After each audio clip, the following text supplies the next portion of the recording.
할렐루야. 우리 옆 사람에게 그렇게 한번 물어보면서 우리 한번 말씀을 들어보겠습니다. 너는 하나님의 마음을 알고 있니? 너라 그러니까 좀 기분 나쁘십니까? 이렇게 인사합시다. 당신은 하나님의 마음을 알고 계십니까? 할렐루야. 오늘 말씀에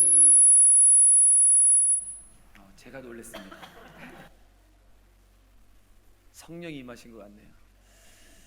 한번 따라해 보시겠습니까? 오늘 말씀의 제목입니다. 하나님의 마음. 지난 8주 동안 저하고 계속 말씀을 나눴던 한나, 사무엘, 엘리의 이야기의 결론이고요. 2024년을 마무리하면서 새로운 2025년을 향한 우리의 기대와 소망이 오늘 말씀을 통해 다시 한번 세워지는 시간이 되기를 주님의 이름으로 축복합니다. 제가 말씀의 제목을 하나님의 마음이라고 이렇게 정했습니다. 이스라엘이라고 하는 나라 가보신 분들도 계시고 가보고 싶은 사람들도 계실 거고 또 가고 싶은 사람들도 아마 계실 것 같습니다. 저도 평생 목회하면서 딱 한 번밖에 못 가봐서 또 가보고 싶다라는 생각이 드는데 지금 같으면 무서워서 못 갈 것 같습니다. 왜냐하면 너무나도 전쟁이 많은 나라예요. 예전에도, 그러니까 과거에도 전쟁이 너무 많았었고요. 지금도 2024년 현재도 여전히 내전으로 인하여서 어려움을 겪고 있는 나라가 이스라엘이지요. 오늘 본문 말씀 우리가 읽은 결론의 말씀도 이스라엘이 당시에 전쟁 상황 가운데에 일어났던 일들을 우리에게 소개해주고 있습니다. 오늘 본문의 배경 역시 당시의 강대국이라고 하는 이 블레셋과 전투를 벌이는 장면입니다. 나라를 지키기 위해서 벌이는 전쟁입니다. 승리하기 위해서 하는 싸움입니다. 나라를 지키고 승리하기 위해서 반드시 이겨야 되는 전투.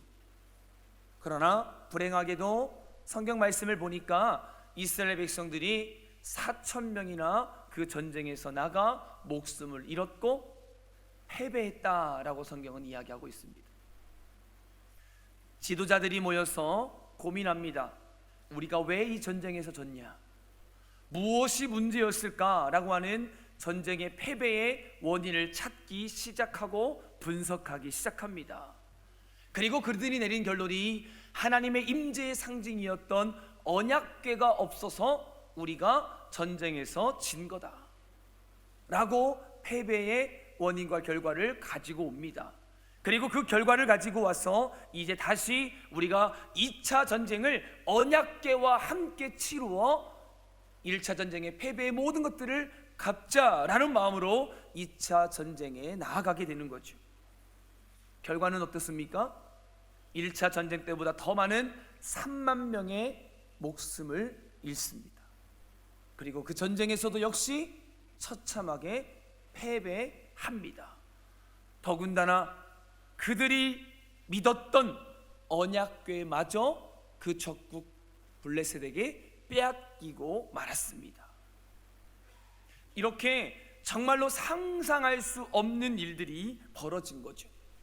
그리고 그 과정 속에서 홈니와 비느하스도 죽었고 두 아들을 잃은 그 슬픔 때문에 그의 아버지 엘리 제사장도 충격을 받아 목숨을 잃었습니다.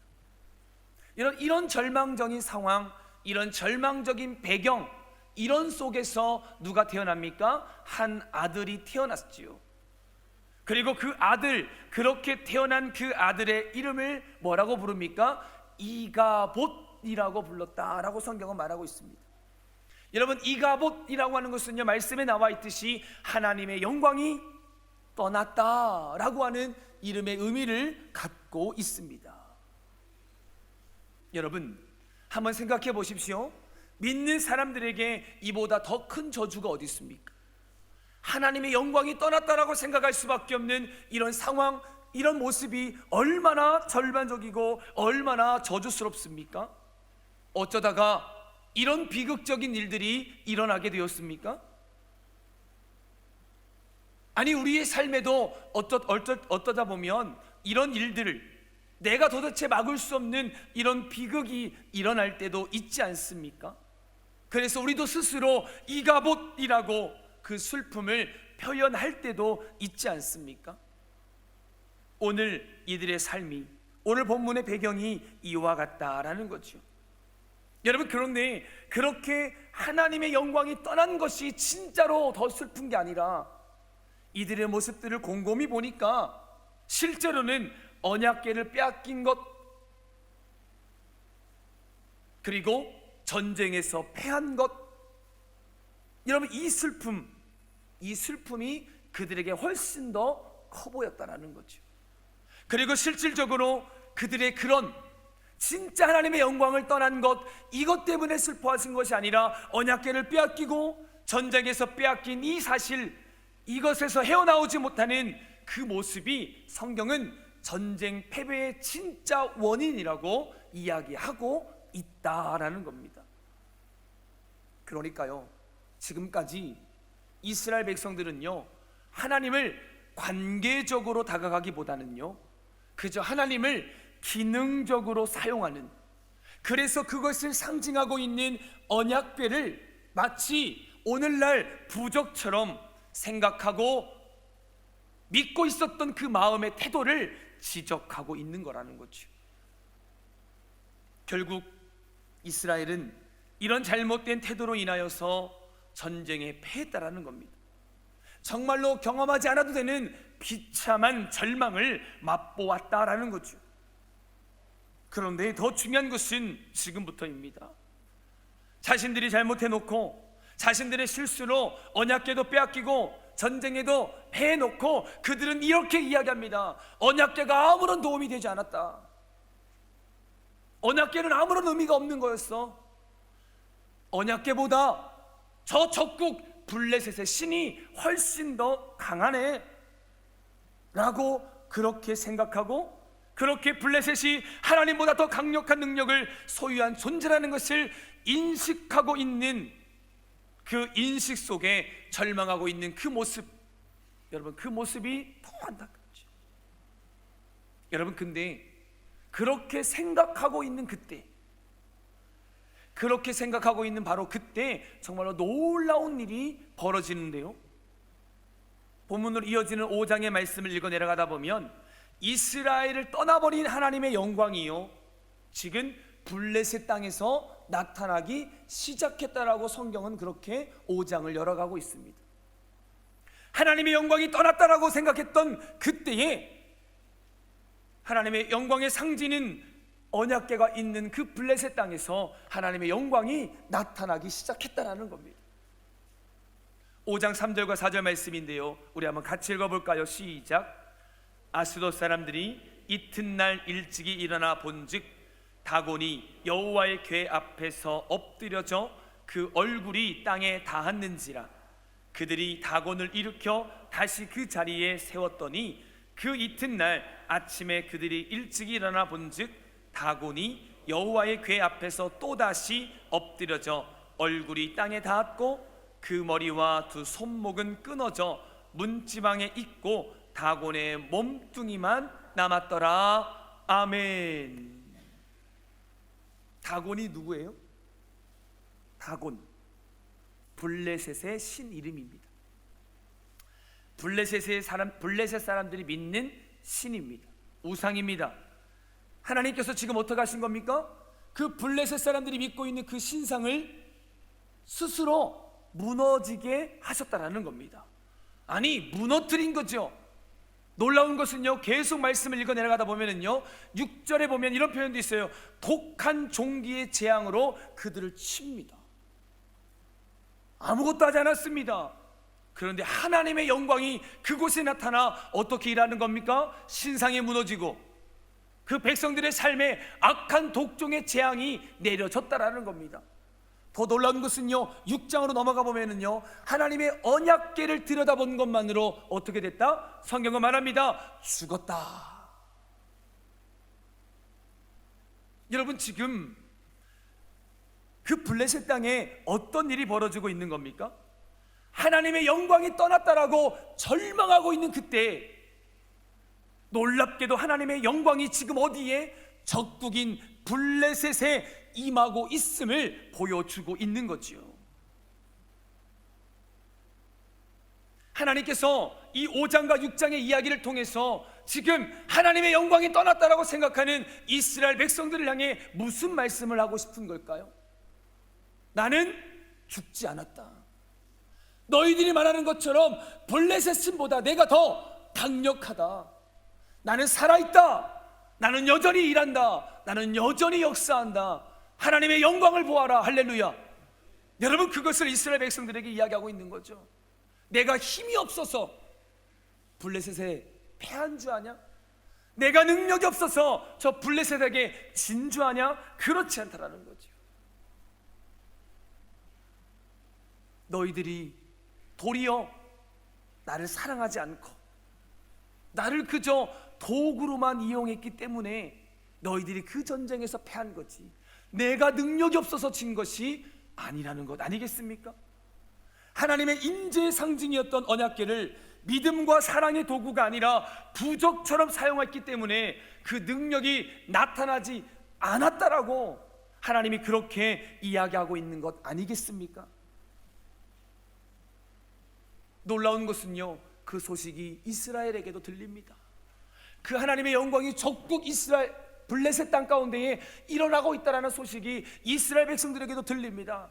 그래서 7장의 말씀으로 들어가서 읽어가다 보면 7장의 말씀은 이렇게 시작합니다. 2절 말씀 한번 같이 보시겠습니까? 시작. 괴가 기랏 여아림에 들어간 날부터 20년 동안 오래 있은지라 이스라엘 온 족속이 여호와를 사모하니라. 아멘. 보이십니까? 이런 모든 사실을 들었던 이스라엘 백성들의 태도가 이제 어떻게 바뀌었습니까? 이스라엘의 온 족속이 여호와를 사모하니라. 아멘. 정말로 오랜만에 나오는 표현입니다. 드디어 이스라엘 백성들의 생각이 달라진 거죠. 여호와를 귀히 여기며 사모하는 마음을 다시 갖게 되었다라고 성경은 이야기하고 있는 겁니다. 이스라엘의 태도가 이렇게 변화되었고, 그런 이스라엘 백성들을 향해 이제 드디어 사무엘이 나섭니다. 이제 스스로 깨달은 그들을 향해서 한 걸음 더 나아가 사무엘이 말합니다. 3절 말씀입니다. 너희가 전심으로 여호와께 돌아오려거든 이방 신들과 아스다롯을 너희 중에서 제거하고 너의 마음을 여호와께로 향하여 그만을 어떻게? 섬기라. 할렐루야. 그랬을 때 이스라엘 백성들의 반응입니다.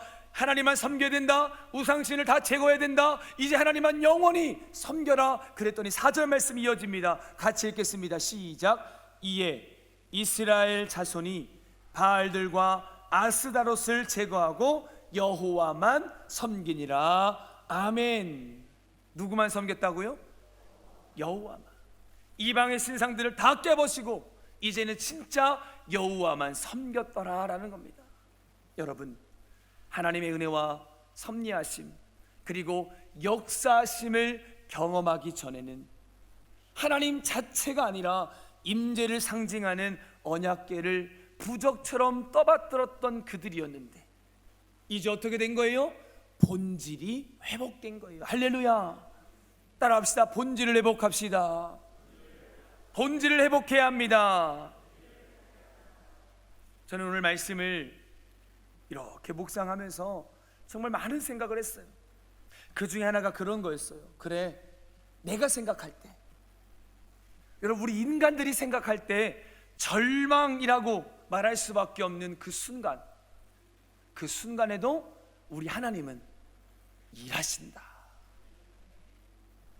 절망이라고 할 수밖에 없는 그 최악의 상황에서도 우리 하나님은 절망이 아니라 일하셔서 하나님의 영광을 보게 하시는구나. 할렐루야.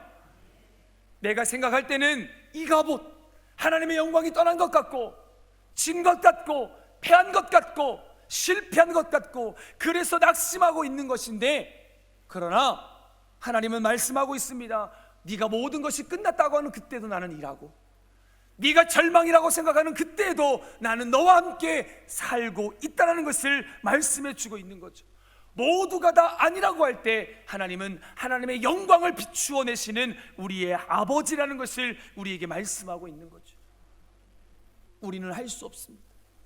우리는 모든 것이 끝났다고 생각하여 절망할 수밖에 없는데 하나님은 그때도 일하고 계시는 줄 믿습니다. 그래서 제가 이 말씀, 그래, 우리의 상황은 이가 보신데, 우리의 현실은 이가 보신데, 여전히 일하시는 그 하나님을 묵상하는데 두 가지 떠오르는 생각들이 있어서 오늘 이 두 가지를 여러분과 나누려고 합니다. 그 첫 번째입니다. 한번 따라합시다. 하나님은 자녀들과 관계 맺기를 원하시는 하나님의 마음을 발견할 수 있습니다. 제가 첫 번째 깨달은 것은요, 우리 하나님은요, 우리에게, 하나님의 자녀된 우리에게 나는 너와의 바른 관계를 맺고 싶어 하시는 아버지의 마음이 있구나라는 것을 깨달았어요. 무슨 말이냐면요, 우리 하나님은요, 네 마음을 달라는 겁니다. 우리 하나님은 우리에게 내 마음을 달라는 겁니다. 임재의 상징이었던 이 언약궤를 무슨 요술방망이처럼, 도깨비 방망이처럼, 어떤 부적처럼, 지금 이스라엘 백성들처럼 그렇게 사용하지 말라는 겁니다. 그럴 때마다 우리 하나님의 마음이 아프시다라는 거죠. 우리가 하나님을 그렇게 사용할 때마다 하나님은 너무 마음이 아프다라는 겁니다. 그래서 하나님은 뭐라고 하는 겁니까? 제발 돌아와라. 그가 아니다. 본질을 좀 회복해라. 네 마음을 좀 회복하라. 우리에게 그렇게 이스라엘 백성들 향해 말씀하고 계신 것처럼 우리에게도 그렇게 말씀하고 계신다라는 거죠. 여러분, 사실 그런 관점으로 제가 사무엘상을 계속 읽었거든요. 그래서 여러분, 사무엘상은요, 어떤 단어가 많이 나오냐면요, 이 마음이라고 하는 단어가 많이 나와요. 여러분, 이 마음이라고 하는 단어는 원래 히브리어로 보면 레부라고 하는 단어인데요, 이 레부라고 하는 단어는요, 원래 1차 원적으로는요, 우리의 심장이에요. 심장. 이 심장을 레부라고 하는데요, 이걸 조금 더 풀어서 설명하면요, 그냥 단순한 마음이 아니고요, 보다 진실된 마음을 표현할 때 썼던 단어입니다. 그러니까 오늘 다시 한번 3절의 말씀, 7장 3절에 있는 말씀을 보면은요, 그런 표현이 있거든요. 전심으로 여호와께 돌아오려거든 너의 마음을 여호와께로 향하여. 우리의 마음을 어떻게 해요? 여호와께로 향하는 것, 이게 레부라고 하는 거예요. 그리고 그 앞에 있는 전심으로라고 해석되어 있지만, 번역되어 있지만, 이것도 똑같이 레부라고 하는 말과 똑같은 단어를 쓰고 있어요. 그러니까 레부라고 하는 단어에는 어떤 의미가 있는 거예요? 전심으로 드리는 마음, 우리의 온 마음을 표현하고 있다라는 거죠. 그 단순한 마음이 아니라 보다 진실된 마음, 그 전심으로 어떻게 하나님을 섬겨라 라는 겁니다. 내 심장, 내 마음을 가지고 하나님 앞에 나오는 진실한 마음을 설명하고 있는 거죠. 여러분, 하나님은 우리에게 마음을 원하십니다. 할렐루야. 여러분, 그래서 이 마음 하면 생각나는 대표적으로 예수 믿는 모든 사람들이 다 아는 인물 하나 있잖아요. 누구예요? 다윗. 성경이 뭐라고 해요? 내 마음에, 예전 성경에는 합한 사람, 지금 우리가 보는 성경에는 내 마음에 맞는 사람. 성경 보시겠습니까? 사도행전 13장 22절. 하나님이 다윗에게 뭐라고 되어 있어요? 내 마음에 맞는 사람. 누가요? 다윗이. 여러분, 근데 하나님이 인정하셨다라는 거거든요. 다윗의 그 마음을, 그리고 기쁘고 행복해 하셨다라는 거거든요. 그런데 여러분, 성경을 한번 보세요. 다윗은 죄가 있어요, 없어요? 있어요. 잘 보세요. 다윗의 인생을 가만히 보면 다른 사람의 아내를 범하는, 정말 다윗의 인생의 가장 치명적인 죄거든요. 그럼 질문해 봐야 돼요. 그럼에도 불구하고 하나님은 다윗을 향해서 지금 뭐라고 하고 있다고요? 치명적인 죄가 있는 다윗인데도 하나님은 뭐라고 하고 있어요? 내 마음에 맞는 사람. 무엇을 의미할 것 같습니까? 인생을 살면서 중간에 큰 실수해도 인생의 수많은 과오를 저지르기는 했지만 하나님은 뭐예요? 그 행동을 뭐라고 하시는 것이 아니라 그리고 난 이후에 다윗의 그 마음, 진실된 그 마음, 다윗의 그 심장, 그것이 누구를 향해? 하나님을 향해 있었기 때문에, 그럼에도 불구하고 다윗의 이 마음이 하나님께로 향하고 있었기 때문에 하나님은 결과적으로 다윗의 인생을 결론적으로 뭐라고 말씀하고 있는 겁니까? 내 마음에 맞는 사람이다. 그리고 성경에 보니까요, 그런 다윗에게 큰 영광이 나타났다라고 말씀하고 있어요. 어떤 영광이에요? 사도행전 13장 23절 이어지는 말씀이에요. 같이 읽어보겠습니까? 시작.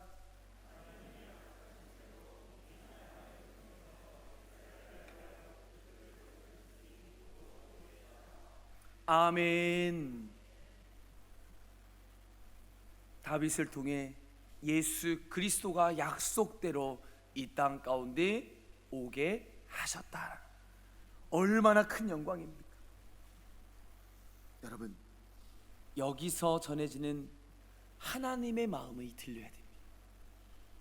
우리 하나님은요, 네 마음을 다오. 오늘 우리에게 2024년 이 끝자락, 오늘 우리에게 네 마음을 다오.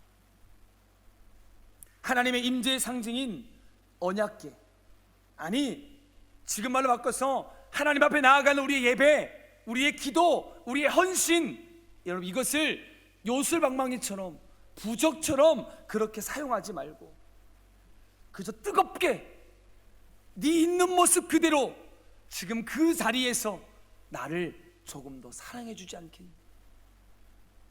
나에게로 조금 더 그 마음을 들여보지 않겠니? 오늘 우리에게 그렇게 말씀하고 계시다는 거죠. 여러분, 급할 때 학교 들어가야 되고 취업해야 되고 병 고쳐야 되고 승진해야 되고 어떤 문제를 해결할 때만 부적처럼 꺼내서 기도하지 마시고 평상시 우리의 마음을 하나님께 드리는 오늘 저와 여러분들이 되었으면 좋겠습니다. 여러분, 그래야 기도했는데도 문제가 해결되지 않으면 이런 실수를 안 해요. 하나님 없는 것 같아, 하나님 내 기도 안 들으시는 것 같아. 여러분, 이런 실수를 안 하려면요, 일상의 삶 가운데에 늘 우리의 마음을 주님께 드리는 믿음의 훈련이 있어야 될 줄 믿습니다. 여러분, 사실 제가요, 부임해서 첫 번째 이 설교를 준비하면서 한나라고 하는 개인의 이야기에 초점을 맞추기보다는 사실 처음에는 사사기와 사무엘서의 관계를 이 한나라고 하는 그가 겪고 있는 이 불임의 고통이 당시 이스라엘 전체 상황과 어떤 연관이 있는지 큰 그림을 그리고 있었거든요.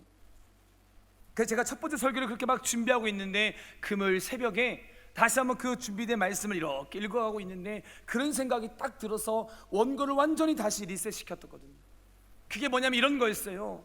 아, 그래, 우리 성도들 정말로 바쁘고 분주하게 한 주 동안 세상에 살다가 하나님의 성전에 나와서 어쩌면 지금 한나처럼 그런 결핍의 문제, 그런 아픔의 문제, 그 문제를 죽을 각오로 결단하고 절박함 가운데 하나님 응답받고자 오늘도 주의 전을 찾을 텐데, 그런 그들에게 사사기 시대가 어떻고 이스라엘 민족사가 어떻고 그런 큰 그림을 그린다고 무슨 위로가 되겠나. 여러분, 이런 마음을 갑자기 주시는 거예요. 주일을 이틀밖에 납두지 않은 그때에 설교 연구를 완전히 뒤집어서 여러분 다시 준비해야 되는 여러분 저의 어떤 마음이 어땠을 것 같습니까? 여러분, 그런데요, 중요한 것은요, 그럼에도 불구하고 주님이 주신 마음 가운데 설교 원고를 다 뜯어고치고 하나님과 소통하라 라고 하는 주제의 말씀을 다시 잡아서 그 3D 설교를 다시 끌고 나가 제가 첫 번째 여러분과 말씀을 나눴는데, 여러분, 그 말씀이 여러분들은 어떻는지 모르겠지만 제게는 정말 엄청난 하나님의 은혜였고 제 가슴에 큰 전율을 느끼게 했던 말씀 선포의 시간이었습니다. 아니, 그 시간이 얼마나 감사했는지 몰라요. 그때 깨달은 게 뭔지 아십니까? 그래, 아무리 설교가인 내가 좋은 자료를 가지고 완벽하게 설교를 준비하여 완벽하게 말씀을 전한다 할지라도 지금 성도들의 마음을 헤아릴 수 없다면, 지금 성도들의 상황까지 내려가지 못한다면 그 말씀이 그들에게 얼마나 와닿을 수 있겠냐라는 거죠. 내 생각, 그것과 내가 설교를 준비하는 그 시간, 그것을 뛰어넘어 일하시는 하나님이 저에게도 동일하게 그런 말씀하셨어요. 네 마음을 다오. 네 마음을 다오. 성도를 사랑하는 네 마음을 다오. 성도를 위하고자 하는 네 마음을 좀 나에게 다오.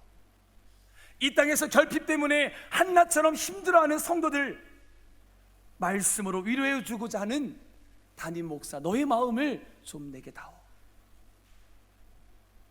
이게 하나님이 진짜 원하시는 마음이라는 것을 다시 한번 깨닫고, 하나님 긍휼히 여기는 마음을 저에게도 주십시오. 하나님을 더 사랑할 수 있는 마음을 저에게도 주십시오. 하나님이 영광이 떠났다고 생각하는 그 자리에 그렇지 않다라고 하는 아버지의 마음을 끝까지 붙잡을 수 있는 사랑하는 마음도 저에게 주십시오. 여러분, 이 마음, 오늘 우리가 간직해야 될 하나님과 자녀로서의 삶 속에서 그 마음을 원하시는 주님의 마음을 다시 한번 기억하는 저와 여러분들이 되기를 주님의 이름으로 축복합니다.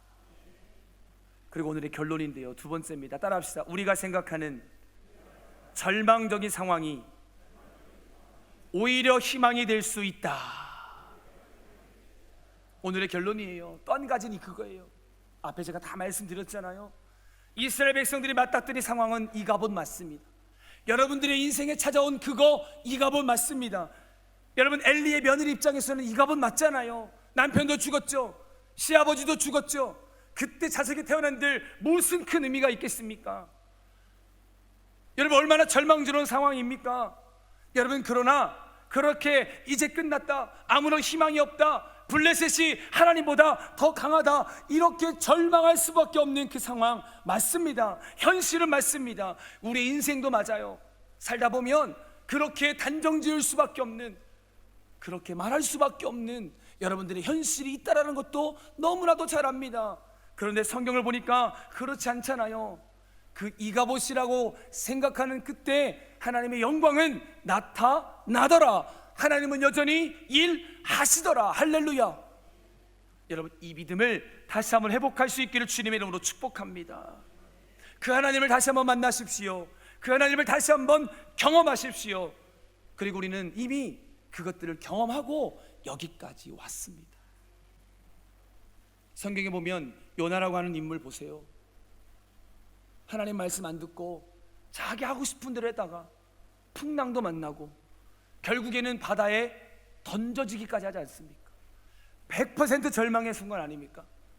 100% 실망할 수밖에 없는 상황 아닙니까? 물론 본인이 잘못했지만, 여러분, 그런 상황 가운데 요나 인생을 하나님께서 어떻게 하십니까? 최악의 절망의 순간에, 이가봇이라고 외칠 수밖에 없는 그 순간에 요나의 영안을 열어서 하나님을 보게 하는 하나님의 놀라운 은혜, 하나님의 일하심. 그래서 하나님께서 그 풍랑 가운데 던지고 그 던진 그 요나를 물고기를 통하여 구원의 은혜를 경험하게 하신 사건, 여러분, 우리는 다 알고 있지 않습니까? 마찬가지입니다. 여러분이 생각할 때 2024년이 가장 큰 절망일 수 있습니다. 여러분이 생각했을 때 올 한 해가 여러분에게 그렇게 고백할 수밖에 없을 수도 있습니다. 그러나 오늘 성경은 명확하게 이야기합니다.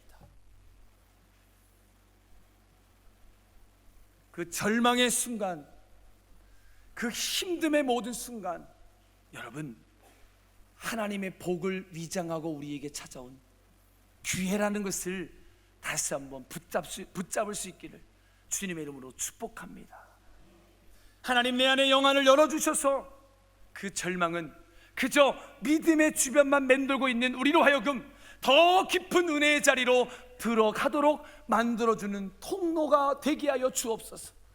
어쩌면 불임이라는 결핍으로 흘렸던 한나의 눈물을 닦아주시고 하나님이 사무엘을 선물로 그에게 허락하셨던 것처럼 오늘 저와 여러분들에게도 사무엘을 얻을 수 있는 도구가 될 줄 믿습니다. 여러분, 만일 오늘 흘리고 있는 눈물이 있다면, 2024년 눈물이 마르지 않았다면 그 절망의 눈물이 앞으로 시대를 변화시킨 사무엘을 얻는 기쁨의 씨앗이 될 줄 믿습니다. 하나님은요, 오늘도 우리에게요, 내 손에 들려주는 떡 몇 조각이 아니라 우리를 사용하시는 하나님을 보기를 원하시는 줄 믿습니다. 그래서 그분은 다시 우리에게 말씀하십니다. 저를 한번 따라 보시겠습니까? 내 마음을 다오. 계속 따라해 보시겠습니까? 헌금 많이 안 해도 되고, 따라하세요. 봉사 많이 안 해도 되고, 그저 너의 힘든 삶에 그 자리에서 네 마음을 다오. 이 아버지의 마음을 여러분 다시 한번 기억하십시오. 하나님과 그래서 우리는 마음과 마음이 통해야 됩니다. 우리의 마음을 최선을 다해서 하나님께 드려보십시오. 여러분, 이 마음을 하나님 앞에 온전히 내어드리십시오. 그럴 때 우리 삶에 놀라운 변화가 일어나게 될 줄 믿습니다. 2024년 마지막 주일입니다. 올 한 해 우리 모두에게 이 갑옷 있습니다. 그러나 오늘 말씀하고 있잖아요. 그 이 갑옷은 진짜가 아니에요. 하나님의 은혜를 받기 하기 위해서 변장을 쓰고 우리에게 찾아온 복이요, 더 큰 하나님의 은혜인 줄 믿습니다. 그러므로 이제 진짜 하나님의 마음과 우리의 마음이 서로 잘 소통해서 우리에게 주어진 모든 삶, 더 크신 하나님께 영광 돌리는 그 믿음으로 2024년을 잘 마무리하고 새로운 2025년을 소망 가운데 기대하며 맞이하고 시작할 수 있는 우리 모두가 다 될 수 있기를 주님의 이름으로 축원합니다.